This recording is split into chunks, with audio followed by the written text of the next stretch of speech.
एक दिन गौतम बुद्ध अपने शिष्यों के साथ एकदम शांत बैठे हुए थे। उन्हें इस प्रकार बैठे हुए देख शिष्य चिंतित हुए कि कहीं वह अस्वस्थ तो नहीं है। एक शिष्य ने उनसे पूछा कि आज वह मौन क्यों बैठे हैं?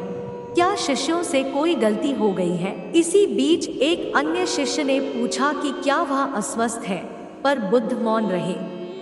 तभी कुछ दूर खड़ा व्यक्ति जोर से चिल्लाया, आज मुझे सभा में बैठने की अनुमति क्यों नहीं दी गई है? बुद्ध आंखें बंद करके ध्यान मग्न हो गए। वह व्यक्ति फिर से चिल्लाया, मुझे प्रवेश की अनुमति क्यों नहीं मिली? इसी बीच एक उदार शिष्य ने उसका पक्ष लेते हुए कहा कि उसे सभा में आने की अनुमति प्रदान की जाए। बुद्ध ने आंखें खोली और बोले, नहीं, वह अछूत है, उसे आज्ञा नहीं दी जा सकती। यह सुनकर शिष्यों को बड़ा आश्चर्य हुआ। बुद्ध उनके मन का भाव समझ गए और बोले, हाँ, वह अछूत है। इस पर कई शिष्य बोले, हमारे आश्रम में जात पात का कोई भेद ही नहीं, फिर वह अछूत कैसे हो गया? तब बुद्ध ने समझाया, आज वह क्रोधित होकर आया है। क्रोध से जीवन की एकाग्रता भंग होती है।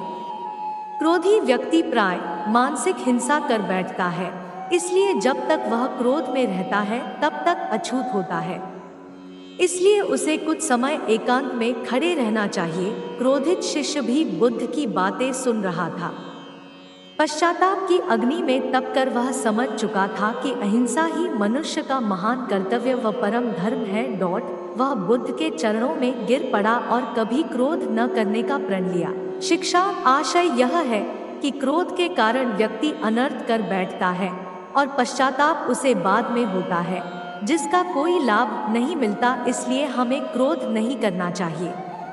असल मायने में क्रोधित व्यक्ति अछूत हो जाता है और उसे अकेला छोड़ देना चाहिए।